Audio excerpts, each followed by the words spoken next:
Bona tarda y muchas gracias. Hablaré en mi acento, claro, en mi dialecto, y me ahorraré de explicar bastantes cosas.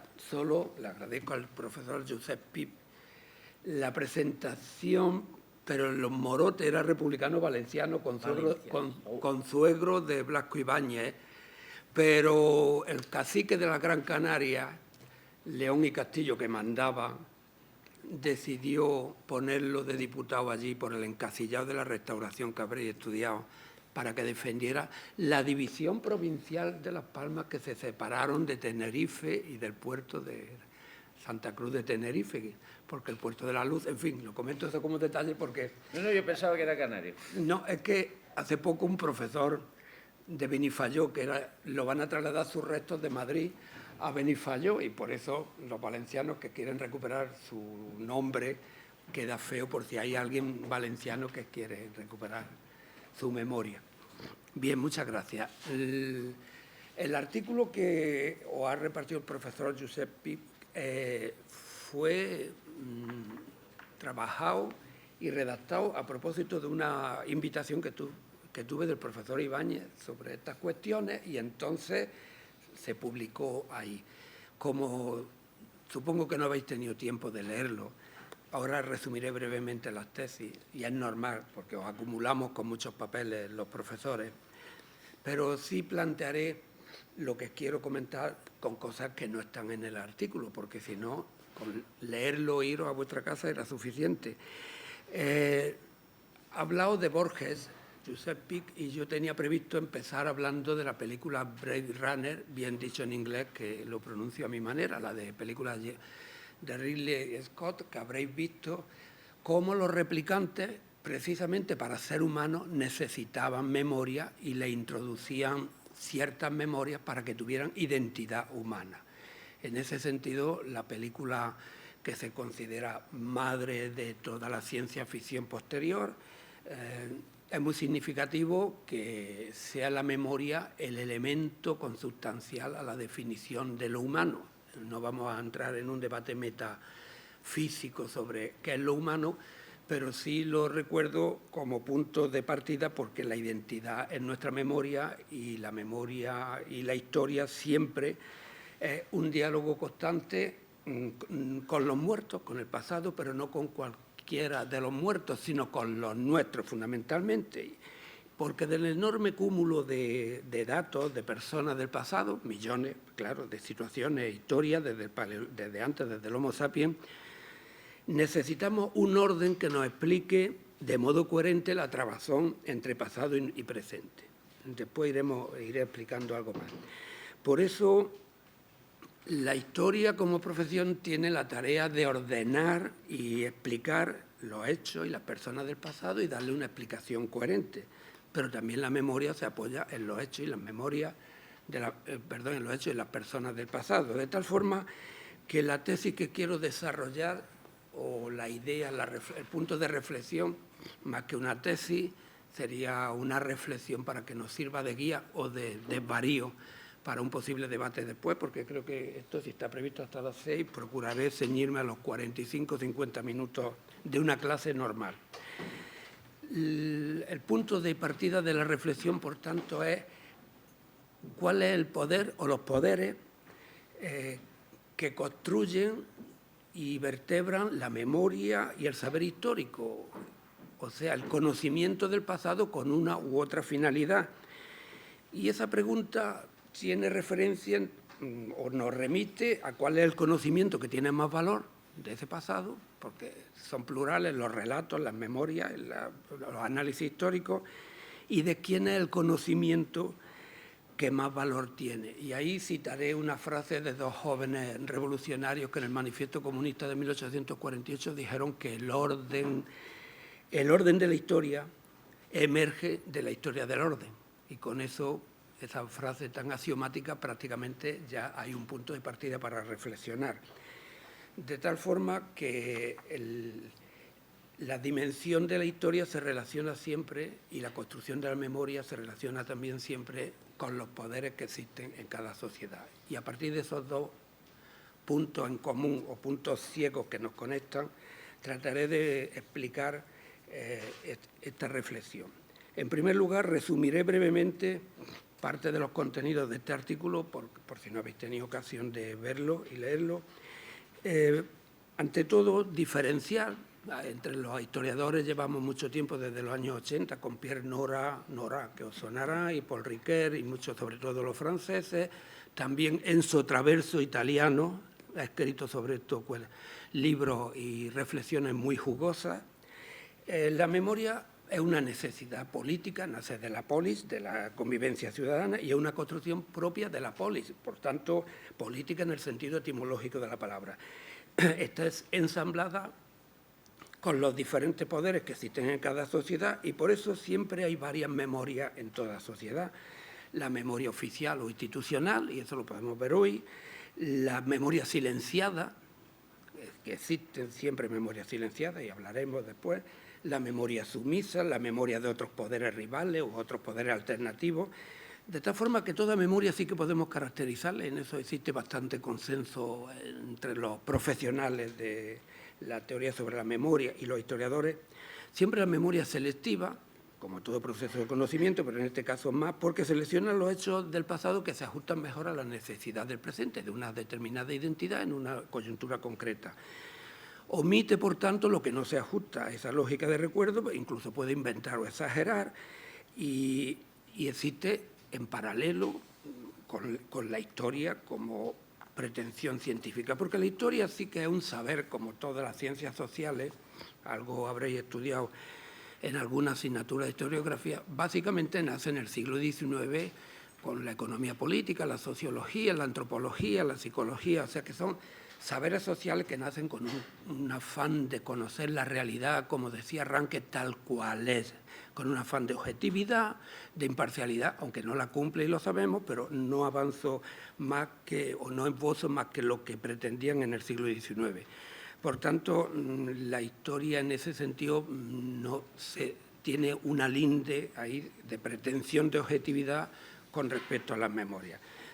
En todo caso, como punto de partida, resumiendo este artículo, sí planteo que las memorias en plural que existen en cada sociedad tienen en común con la historia que pretende ser una científica objetiva y con pretensiones de construcción de una verdad en proceso con fuertes dosis de imparcialidad, sí que tienen en común algo muy importante, el pasado de la misma materia que comparten, y comparten también otra característica, los poderes sociales que se solapan en torno a la memoria y a la historia, y ahora desglosaré los aspectos. Y los usos sociales que son compartidos. Y eso lo estamos viendo ahora. No hablaré de la guerra civil, que es el punto donde en España tenemos más vivas las cuestiones de la memoria, y por eso quiero centrarme en otros aspectos.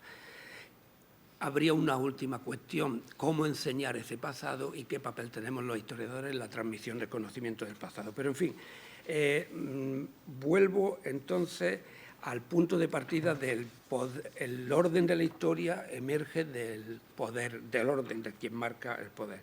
Y ahí desarrollaría las siguientes tesis. La historiografía y las memorias también, en general, tienen cuatro etnocentrismos, cuatro centrismos, cuatro posiciones etnocéntricas. La primera es una historia androcéntrica, historiográficamente, eso ya lo sabéis. Las mujeres han sido la mitad silenciadas a lo largo de toda la historiografía y prácticamente de todas las memorias colectivas, y no hace falta insistir mucho en este aspecto, pero es importante rescatar que todo lo que llamamos ciencia histórica y todas las memorias, en ellas las mujeres han sido la parte siempre silenciada y solo rescatada a partir de la década de los 80 en general. O sea, nos llevamos más de medio siglo haciendo historiografía de las mujeres y con muchas dificultades dentro de las facultades de historia. Si repasáramos los planes de estudio, veríamos que un día pero esto cambia los planes de estudio, pero hace un par de años que lo analicé, de las 51 facultades públicas que hay donde se explica o se imparte el grado de historia, solo en 15 existía como asignatura obligatoria y en otras 15 como optativa, mezclado con otras cosas, con ecología y con medio ambiente, con temas variopintos, como en las oposiciones a institutos de secundaria, que está el feminismo, junto con 2 temas más, creo que es el pacifismo y el medio ambiente, si no recuerdo mal ahora, en el tema vigente ahora mismo, si alguien hace oposiciones de secundaria. Entonces, este etnocentrismo es muy importante tenerlo presente porque afecta a la memoria. Pondré un ejemplo claro. Hace poco, en el Congreso de los Diputados, y seguí un poco los debates que hay, ahora como mes y medio, 2 meses, todos los diputados, de izquierda, claro, aplaudieron cuando se ha recuperado la asignatura de filosofía en bachillerato. Está bien, y no vamos a rivalizar ahora los historiadores con los filósofos, ni es el momento. Pero claro, depende qué filosofía se explique, porque, por ejemplo, no voy a recordar lo que decía Aristóteles de las mujeres que tenían medio cerebro, ni lo que decía Platón. No, me limitaré a algo muy elemental que afecta a la memoria. Todos tenéis, por los libros de bachillerato y los museos, la imagen de Sócrates como un filósofo, más bien chaparrete, chatungo, y parece que un poco feo, ¿no? Porque es la estatua que se nos ha transmitido así en la iconografía clásica de la época helenística. Entonces, Sócrates no escribió una línea, ni una. Todo lo que sabemos de Sócrates es lo que dice Platón, que sí que escribió, aunque estaba contra la escritura, como ahora muchos están contra el Internet, pero en fin, es otro tema paralelo. Hay filósofos que me están mirando a ver qué voy a decir de Sócrates. El profesor Sergio. No, lo digo porque no escribió nada, no sabemos lo que, pero sí que lo eleva a la máxima categoría Platón. Sin embargo, en el diálogo de Fedro, si no me equivoco, no recuerdo más, le preguntan de dónde sabe él tanto como esa sabiduría que tiene, de quién la aprendió, y dice que de Diótima o Diotima de Mantinea. Esa frase ha pasado desapercibida. No se trata ahora de escarbar en los textos y quitar las estatuas de Sócrates para poner a Diotima de Mantinea, de la que parece que no queda iconografía. Pero lo cierto es que él mismo reconoce que aprendió todo de una mujer. Luego había mujeres sabias, la Grecia clásica, que consideramos el embrión y el cimiento de nuestra cultura occidental, y nadie habla de Diótima de Mantinea. La historia de las mujeres ha tenido que venir a rescatar eso. Pongo ese ejemplo sin entretenerme mucho más, pero cómo se construye la memoria de la filosofía, como que el pensamiento es cosa de varones, y eso influye mucho. Luego ya posteriormente se ha roto, evidentemente. Pero hay otra cuestión que nos afecta más a los historiadores. El neolítico se explica como si sale solo la domesticación de plantas y animales, un proceso solo que llega la agricultura y se revoluciona evidentemente la faz del planeta y la organización de la sociedad, todo. No hace falta insistir ante un auditorio de expertos en estas cuestiones, pero el papel de las mujeres en la domesticación de las plantas se está replanteando desde historias con perspectiva de género. El descubrimiento, se puede decir, bueno, de la química, del textil, de la cerámica. Hay papeles importantes que ya no es solo el culto a la fertilidad que demuestra la primera escultura, si no me equivoco, de la Venus de Willantor. No es solo eso, es que el matriarcado, que sería también una hipótesis interpretativa. En fin, esto daría para una reinterpretación de la historia y la construcción de una nueva genealogía del saber, del conocimiento y de los protagonismos y de los momentos decisivos a lo largo de los periodos históricos, que no se deben de basar solo en reyes y batallas. Pero bueno, dejo entonces ese etnocentrismo solo con esos par de ejemplos para ver cómo se solapa historia y memoria, y se ha construido una memoria de la humanidad en la que las mujeres no tienen protagonismo, en algo tan importante como el pensamiento y en algo tan importante como la primera gran revolución de nuestra historia, que es la agricultura. Sin meternos en otras consideraciones, luego ya vendría la revolución industrial, la tercera, y ahora es la cuarta, pero el hecho es que la genealogía de los procesos históricos han tenido el silencio persistente en la construcción de imaginarios, de simbología en los que las mujeres no existían. Bien, entonces eso sería una situación cómoda que ahora se puede desmontar, y por eso he titulado esto lo de comodidades sociales y perturbaciones científicas. Si ahondamos científicamente en el proceso del neolítico, algo avanzaba Gordon Childe, pero no lo enfatizaba sobre el papel de las mujeres. Lo mismo, podría poner un tercer ejemplo y ya acabo con este punto. Un libro que, claro, es muy recomendable y que nadie le pondría ninguna objeción. Miro a los profesores de historia más, Erich Hobsbawm, en el corto siglo XX, en la Primera Guerra Mundial, pues el libro sigue siendo necesario. Sin embargo, en la Primera Guerra Mundial los soldados mueren, hay muchos destrozos y mucha tragedia, pero no aparece, también es lógico, Erich Hobsbawm, un historiador que está en su época y lo redacta con una perspectiva metodológica y historiográfica que, aun siendo marxista, la perspectiva de género no la tiene. Y no aparece que es que los países siguen funcionando porque las mujeres ocuparon en los puestos de los hombres en la fábrica, incluso de armamento. Y que gracias a eso llegó el voto de las mujeres, de tal forma que en un hombre del calibre intelectual y que es arquetipo de modelo para los historiadores, o arquetipo para referencia metodológica, interpretativa y analítica, sin embargo, tiene una laguna grave y ahí se le está influyendo el ambiente, la cosmovisión en la que ha vivido Erich Hobsbawm desde que nació en Alejandría hasta que murió en Inglaterra. Bien, pasando por toda su formación y todas sus luchas democrático-políticas, comunistas, etc. El segundo etnocentrismo, centrismo en torno al que gira, ya no sería de género, sino cultural. Y aquí, esto sí lo tenéis mucho más trillado y sabido porque se ha criticado con mucha frecuencia.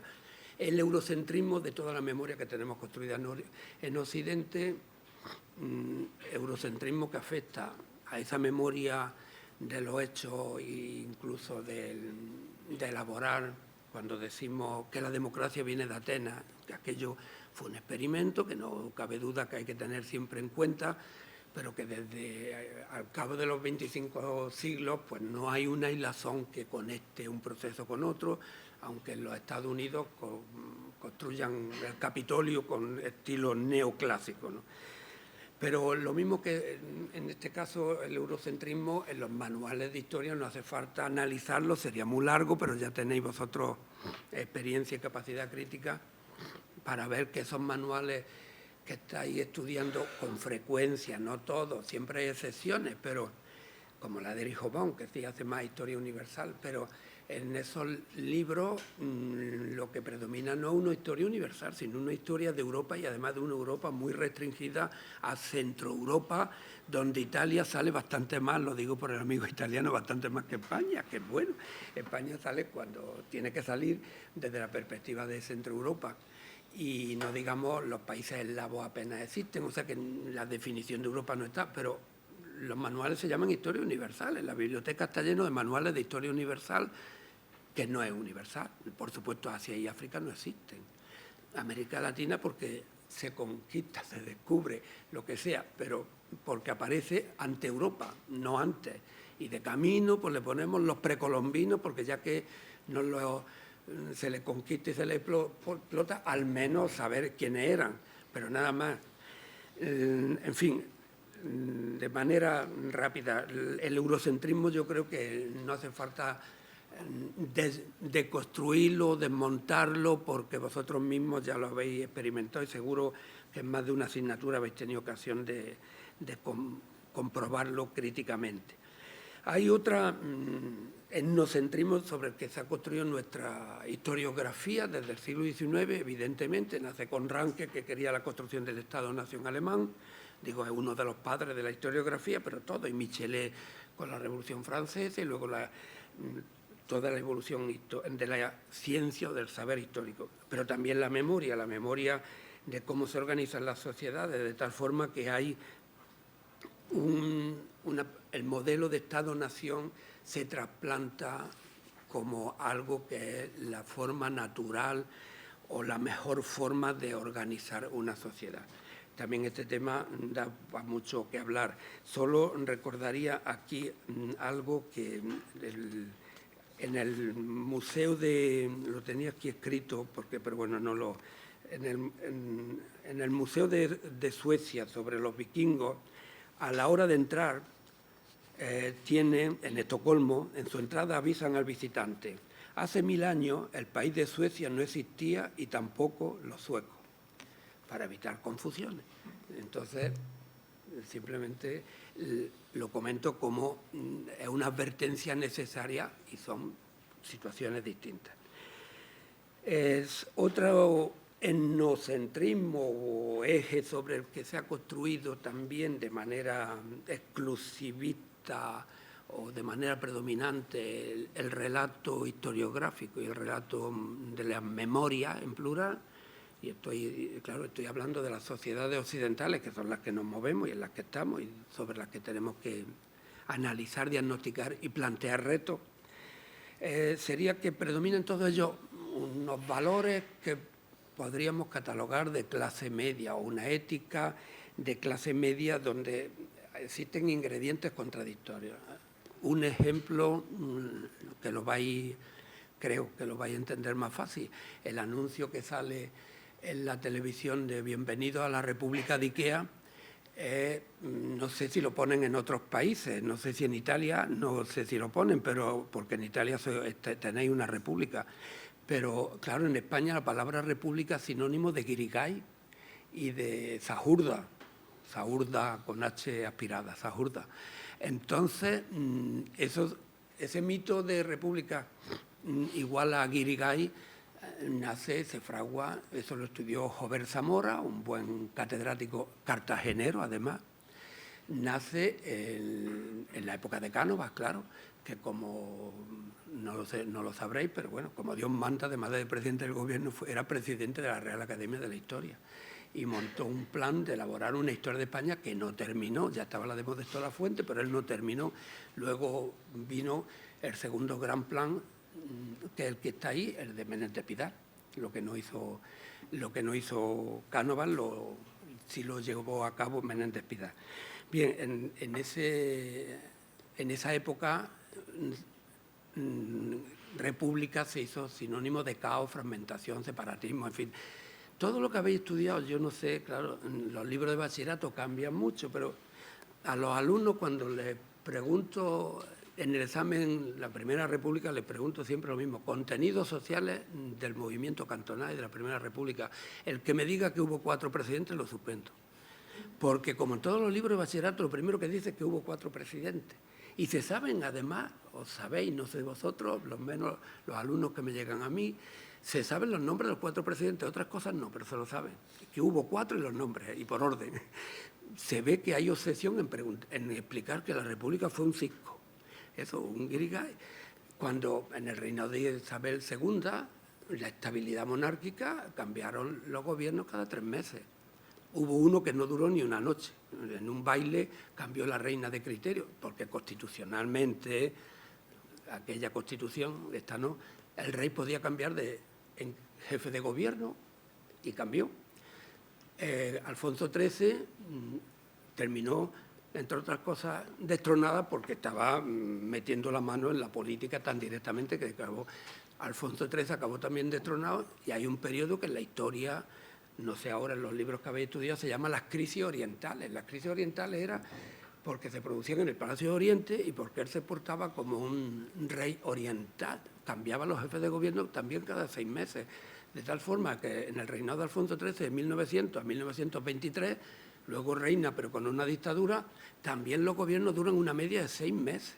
Y algunas épocas, los años críticos del 17 al 20, de 2 meses y medio. Entonces, eso no se dice normalmente en los libros. ¿Por qué? Porque como hay un mismo rey, la imagen del periodo es de estabilidad. Luego ya vino la Segunda República, ya de nuevo el caos y el desorden, de tal forma que el anuncio, por eso no sé si nuestro amigo italiano lo puede confirmar, si en Italia existe ese anuncio de bienvenido a la República de Ikea, bienvenido al mogollón y al jaleo. Es un ejemplo, pero hay otro, por no entretenerme más, entre estabilidad, esos son valores de estabilidad, de orden, de tener. Cuando alguien se dice un gran estadista, un gran estratega, que es un estadista, vosotros sois muy jóvenes, no habéis vivido cómo, pero sí escucharéis hoy que, por ejemplo, Adolfo Suárez, el padre, no el que hay ahora, ha cogido fama de estadista. Los que somos más mayores sabemos la fama que tenía en nuestra época. Yo soy más mayor que vosotros, pero quiero decir que nadie le aplicaba. Al contrario, Felipe González en las Cortes, que si sabéis quién es, le dijo a Fraga, que supongo que también sabéis quién es, que en ese cabezón que tenía Fraga le cabía todo el Estado. Un piropo para fastidiar a Suárez, entre otras cosas, y para decir, esta oposición me interesa, que es un poco corta, pero bueno, aparte de su táctica más o menos. Entonces, ¿qué es un estadista? ¿Churchill es un estadista? ¿Ganó la guerra Churchill, o Churchill, como se diga? ¿Ganó la guerra? Perdió las elecciones ante los laboristas y se creó, o se montó lo que ahora tenemos como referencia el estado de bienestar en Gran Bretaña. Y volvió a ganar Lord Attlee, no sé decir bien las palabras en inglés, pero el jefe de gobierno laborista volvió a ganar en el 49 y luego forzaron su dimisión por la guerra de Corea y el conflicto de Berlín, por motivos, bueno, que no es cuestión de contar. Pero lo digo por la imagen de personalidades estadistas, son valores de clase media. Churchill ganó la guerra, buen hombre, de familia aristocrática, premio Nobel de la Paz, no de literatura, no de la paz, de literatura, nada menos, porque escribió sus trapisondas y sus reflexiones. Pues bien, entonces eso pasa a la escala de los valores y de los modelos a seguir. La guerra, el imán que ejercen las guerras. Hay un vídeo, que igual vosotros lo habéis visto por ahí, desmontando los vicios de la democracia actual, de uno que es un youtuber de esto, no me acuerdo ahora el nombre, me lo pasaron los alumnos, pero sí, lo analizamos en clase, que critica la democracia actual norteamericana, la ateniense, y propugna una vuelta a la democracia asamblearia. Pero dice en el vídeo, lo digo porque tiene 2,5 millones de visitas, tú lo has visto, ¿verdad? Dice que Atenas tuvo más tiempo de democracia que actualmente desde Estados Unidos hasta hoy, más de casi 300 años, hasta que llegó Alejandro Magno y se los merendó, y que en esos 200 años pone como dato de grandeza, ganaron muchas guerras, muchas guerras. O sea que el mérito es que hubo una democracia que funcionó tan bien, gracias a que fue asamblearia, que eso ya es otro mito que nos vamos a desmontar ahora, que ganaron muchas guerras y fueron los amos del mundo, dice. O sea que la guerra es un valor a cultivar gracias a que vivimos en una democracia asamblearia, parece que se relaciona.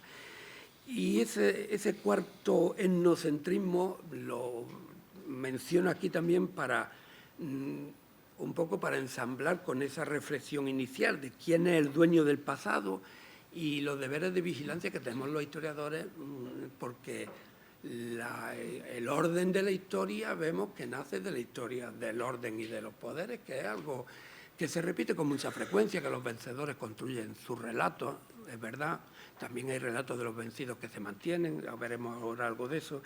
Y entonces, en general, lo que sí hay es que en todas estas posiciones del género, de la cultura, el eurocentrismo, del Estado-nación, de valores de clase media, tienen como común o en lo que podríamos llamar el presentismo teleológico, o sea que desde los orígenes de los tiempos hay un gusanito de seda que está en embrión y la crisálida sale hasta que llega una mariposa feliz que vuela con bellos colores y es nuestro presente sobre el que estamos ya flotando. No es siempre así porque también se elabora el pasado para criticarlo, pero lo cierto es que hay una persistencia en buscar en el pasado reflejos y espejos en los que mirarse y tratar de imitarlo, de manera que la historia tiene entonces la obligación de dar lecciones para el presente y de aportar datos que justifiquen, expliquen y den identidad al presente, que la identidad es necesaria, por supuesto, y que la identidad nos construye como humanos, ¿no? Entonces, a partir de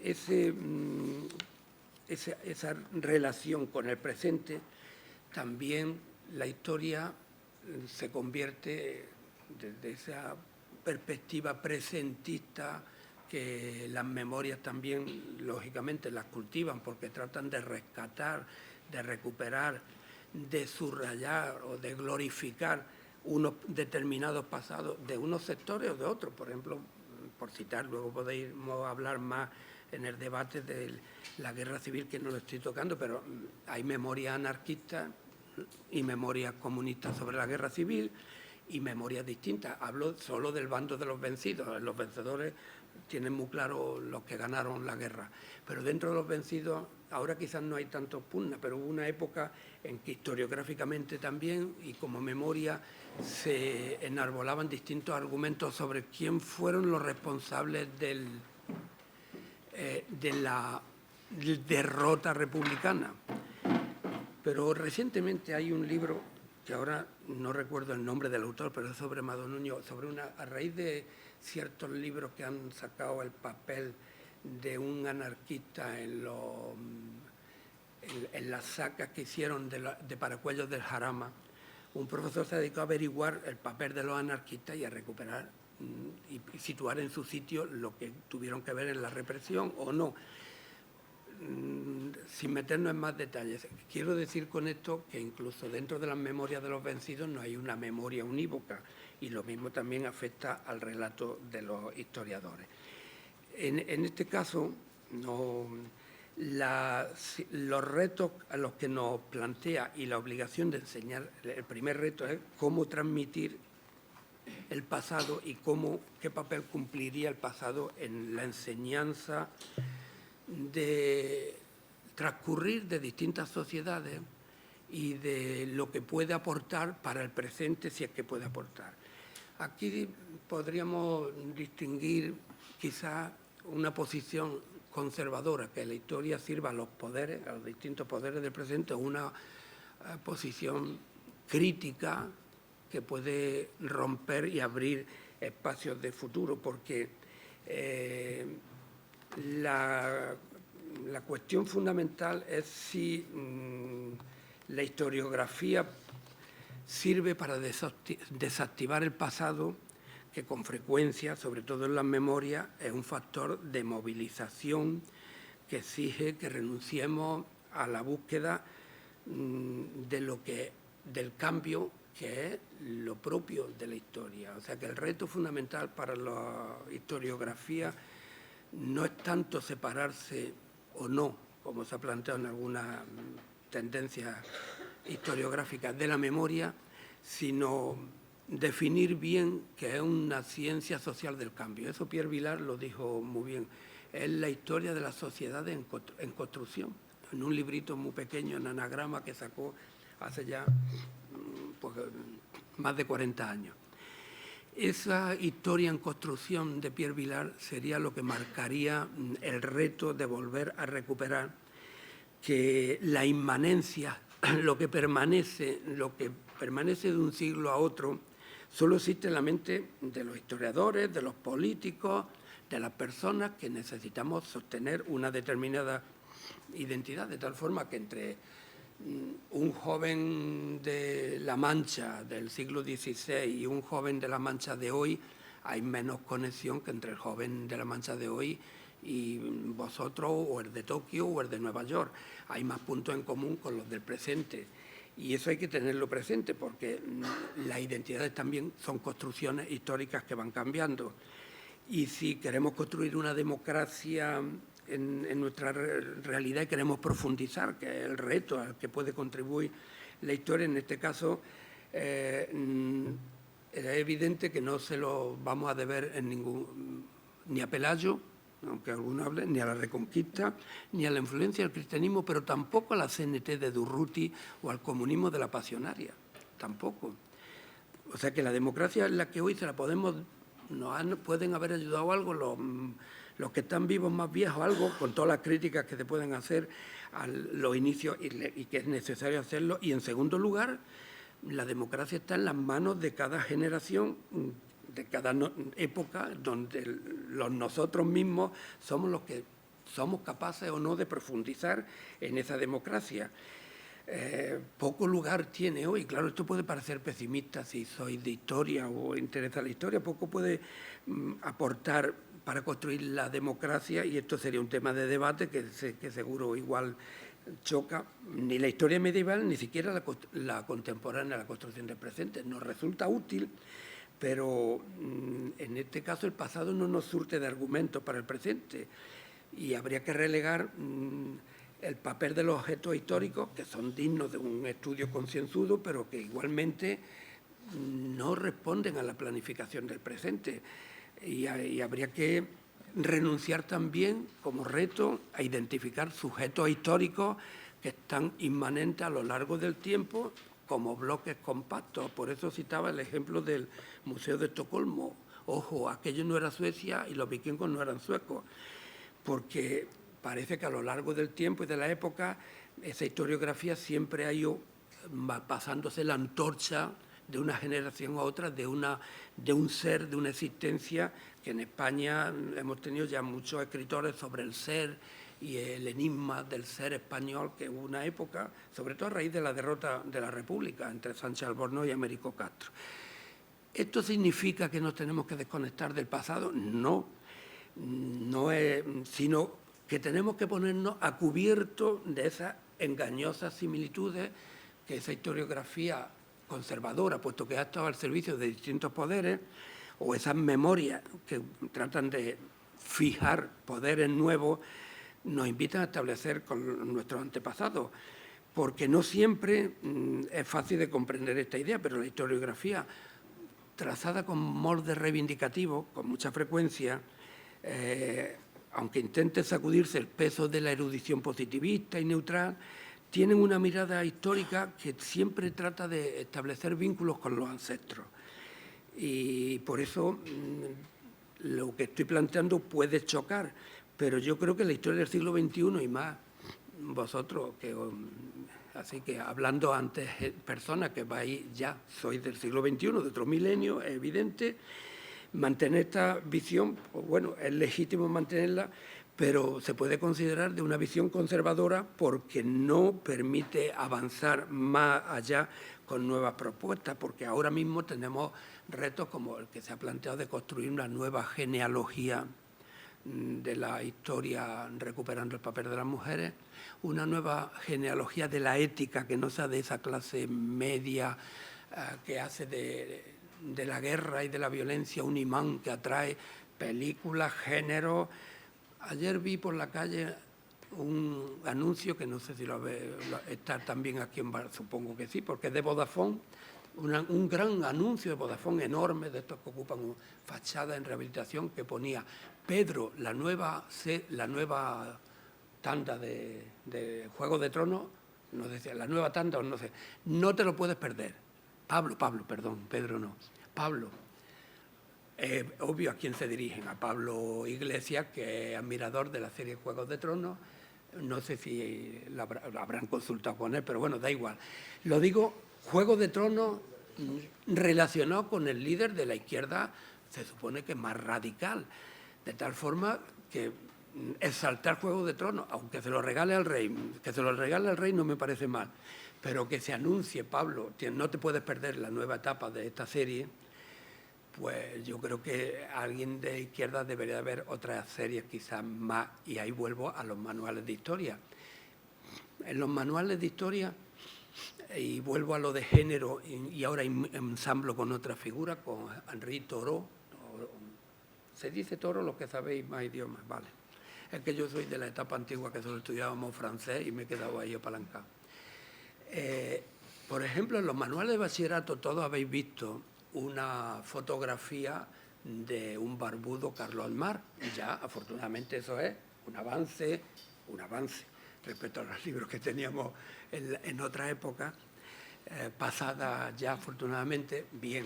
Entonces, Marx aparece autor del Manifiesto Comunista. Eso, acordaros de los libros de bachillerato. Raro el libro de bachillerato que no tiene a Marx una foto y el Manifiesto Comunista.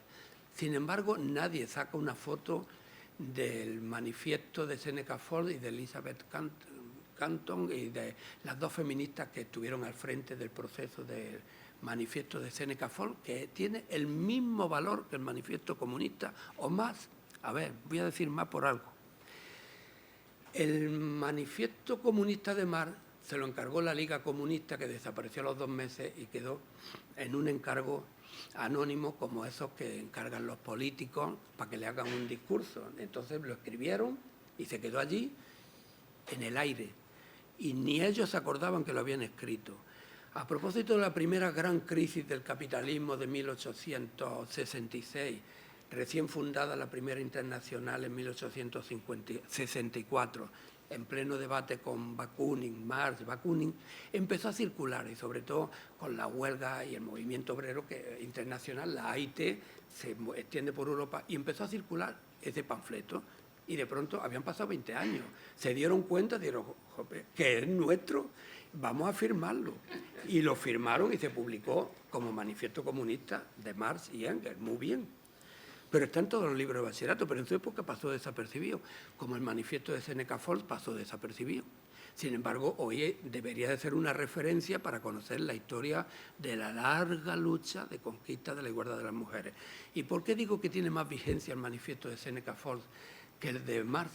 Pues porque sería enorme el debate lo que aporta el comunismo en el siglo XX, el corto siglo XX de Erich Hobsbawm, los problemas del comunismo, la China hoy comunista, en fin, lo sabéis de sobra. Pero lo que es evidente es que el feminismo tiene un par de características que no tiene el comunismo, el socialismo, el comunismo. Como no ha sido un movimiento jerárquico organizado con una vanguardia obrera, no ha tenido estructura, no ha matado a nadie. El feminismo no ha matado a nadie. A ver, quiero decir, en nombre del feminismo ninguna feminista ha matado a nadie. Mataron a una en la carrera de caballos porque son los bestias de los que iban en la carrera de caballos. Quiero decir con eso que no tiene los mártires que tenemos en otras ideologías, los anarquistas, los comunistas, los socialistas, los republicanos, los liberales, también tienen sus mártires. La Santa Madre Iglesia, por supuesto, muchos más. Todas las religiones. El feminismo como movimiento social de conquista de una meta de más justicia y más igualdad y más libertad no tiene mártires. Tiene heroínas, tiene pensadoras, y es muy fragmentado, no tiene jerarquía. Bien, solo comento. Y sin embargo, la conquista de la igualdad se ha ido imponiendo como una mancha de aceite sin matar a nadie. Ya está, me quedo ahí por si alguien quiere plantear luego el debate. Y planteaba como reto no solo romper el androcentrismo, sino también en la ética. En el siglo XIX hay otro pensador que no le voy a dar el rango equivalente al de Marx ni al de la feminista del manifiesto de Seneca Falls, pero sí que está silenciado, pero se leen bastante, y vosotros seguro que lo conocéis, Henri Thoreau, o Thoreau, es que me da apuro, no sé cómo decirlo bien, pero se puede considerar el padre de una ética indolora, de una ética ecopacifista. Y recuperar esos valores de una ética ecopacifista, también hay una corriente de ecohistoria, no significa ahora arrumbar todo lo que se ha escrito sobre el pasado, pero sí rescatar otras formas de ver la historia y otros pasados que están silenciados y otras memorias que están silenciadas. Hay algunos historiadores que hacen ecohistoria, pero son minorías, son buenos amigos. Encima yo creo, si aunque me oigan ellos, que escriben bastante densos y entonces no son de fácil comprensión, pero bueno, eso también se lo podemos decir. Entonces, construir esa nueva genealogía sobre el pasado para transmitir, pues en definitiva, algo muy elemental, si es que nos podemos poner como punto de referencia ya para un poco para ir terminando, sobre la construcción de un conocimiento del pasado que sea útil para esta nueva realidad global. Ahora también dentro de la historia es lo que hay el nuevo paradigma de la Global History, que creo que es muy útil porque se está replanteando interpretar el pasado no desde los marcos y raíles nacionales, que nuestros libros de texto o europeos están cargados de esos raíles nacionales y eurocéntricos, sino abrirse a una visión de cambio y de estudiar problemas y nuevas perspectivas que no sea un relato lineal. Por ejemplo, habría que transmitir, en este caso, como historiadores, y que sirva de fundamento para construir una nueva memoria que sea, si es democrática, tiene que ser plural. Claro, la historia no puede ser fría ni aséptica, pero eso implica que hay que cambiar la perspectiva de ese proceso histórico que nos construye el presente, señalando las lagunas, los silencios, las memorias oficiales, las memorias que antes comentaba al principio, las memorias sumisas, las memorias rebeldes, y por tanto también la historiografía oficial, que tiene un problema, que esto ya afecta menos a los jóvenes y más a los pocos que estamos de cierta edad. Nunca se ha investigado tanta historia como ahora, nunca. Tenemos con dificultades, aquí está el profesor Quim Alvareda que lo sabe, dificultades de financiación de los proyectos de investigación, pero nunca se ha investigado tanto y se publica tanto de historia, y nunca se está tan lejos de salvar el desfase que hay entre lo que investigamos y lo que se enseña en los institutos y lo que se transmite incluso en los programas de televisión. Anoche vi uno, que estaba bien hecho, esta noche hay otro sobre el pasado, anoche en la 2, y el de anoche estaba bien hecho, no sé si alguien lo vio, por Elías Querejeta lo había producido y estaba asesorado, da lo mismo el historiador que pero tenía un problema muy grave. Estaba hecho sin palabras, imágenes de la República, de las elecciones, pero eso para alguien viejo como yo, que veo la cara de Azaña y la localizo, y la de Gil Robles también, y la de la Pasionaria, y la de todos los políticos, bueno, no todos, pero sí, bueno, es que llevo ya muchos años dedicado a esto, son muchos, ya has dicho cuando nací Josep Pique, entonces, claro, no tiene, yo no sé, yo me imagino que si vosotros lo veis, no sé si os aburriríais, pero es que si no te explican por qué hay elecciones, cómo cambia, porque entonces explicarlo, pero lo comento eso porque hay un desfase, por mucho que se haga televisión, también depende a quién se quiera llegar y qué mensaje se quiera transmitir, porque decir yo soy aséptico y hablo solo con imágenes, bueno, sí, hablas con imágenes y ¿qué? La imagen es que la gente hace cola y vota, y que hay un general que se subleva y ya está, y nada más. Entonces parece como que es un juego de película. No sé, lo digo porque sí que tenemos un desfase en que tenemos, a ver, os cuento un dato, sí, de fuente oral, de historia. Cuando yo acabé la carrera, en junio del 73, empecé a hacer la tesis doctoral sobre el siglo XIX, porque en el XX no se podía estudiar los milicianos, entonces no había papeles ni nada. Me dediqué a los milicianos del XIX, que eran liberales y republicanos como Dios manda, no eran todavía anarquistas ni socialistas. Pero sí que había un problema. Solo ese año acababa de salir La burguesía revolucionaria de Artola en Alianza en el año 73. Y estaba el Raymond Carr, recién traducido en Ariel, una editorial dirigida por dos personas muy importantes, como el profesor Fontana, que falleció recientemente, y Gonzalo Pontón, muy buen editor, Raymond Carr, pero era una visión liberal, por lo menos liberal, no era franquista, el libro que había, y no había más del siglo XIX, la desamortización. Recuerdo perfectamente que había dos libros, uno editado en una caja de ahorros, que no había manera de conseguirlo, y otro pues sobre Girona, bueno, un par de libros. No había investigaciones, no sabíamos del siglo XIX más que los 2 o 3 manuales que había. Y ahora, si estudiáis algo, cualquier trabajo de clase que hagáis, no hablo ya del XX, que es la marabunta, pero del siglo XIX tenemos montones de publicaciones, afortunadamente, pero el trasvase, hay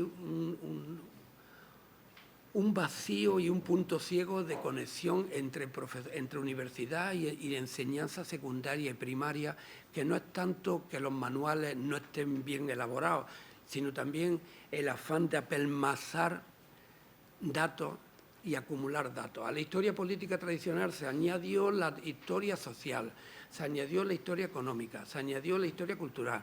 Ahora añadimos las mujeres como si fuera una guinda. Y lo que hay que hacer es replantearse, que es un reto difícil, es muy fácil decirlo aquí sentado, pero es replantearse cómo estudiar la historia. Yo tenía por aquí escrito, pero no lo voy a leer, pues quizás estudiar la historia más por problemas que nos preocupen en el presente y no de manera lineal desde el pasado hasta llegar al presente, y no por fronteras de países, sino por problemas globales en la historia de la humanidad. En algunos sitios he visto que hay planes de estudio en otros países que se estudia pues la primera revolución industrial en general o el imperialismo, pero bueno, son cuestiones de didáctica de la historia que no hay que desechar de ninguna manera, que no se puede dejar en manos, no lo digo que son buenos profesionales los pedagogos, pero no el típico recurso de decir esto los pedagogos que nos digan cómo adaptarlo, y ponemos dibujitos y ponemos fotos y ponemos vídeos. No, la renovación didáctica no es cambiar la visualización de lo que se explica, que siempre queda más ameno, y cuanto mejor esté, entre por los sentidos, cuanto más sentido pongamos en el aprendizaje, mejor entra, evidentemente, que no solo con la palabra, sino en replantearse la genealogía de nuestro presente sin mitificaciones, de manera crítica, y siempre subrayando esas dos características que las repito, lo que decía Pierre Vilar, que la historia es un proceso constante de cambio y construcción de la sociedad, que no hay nada eterno. Ya, por lo que he visto en algunos sitios, ha salido unos últimos inventos, ya ni Dios es eterno, porque parece que nos lo inventamos, no sé en qué época el Homo sapiens. Salió hace poco un reportaje en algún periódico que decía cuándo nos inventamos, digo en plural, la humanidad, nos inventamos a los dioses. Si quien sea creyente, que si me limito a decir lo que ponía el reportaje. O sea que ya nada es eterno, y eso sí es importante para adquirir conciencia de que somos perecederos, y por tanto el pasado nos vincula, por supuesto, y nos satisface y nos da identidad, pero que esa identidad también es cambiante, y las relaciones entre una época y otra no se pueden fosilizar de manera dogmática, sino hay que reconstruirlas de manera crítica. Y con esto yo creo que casi me aproximo a los 45 o 50 minutos para no agobiaros y que dé tiempo hasta las 6 si es lo que teníais previsto.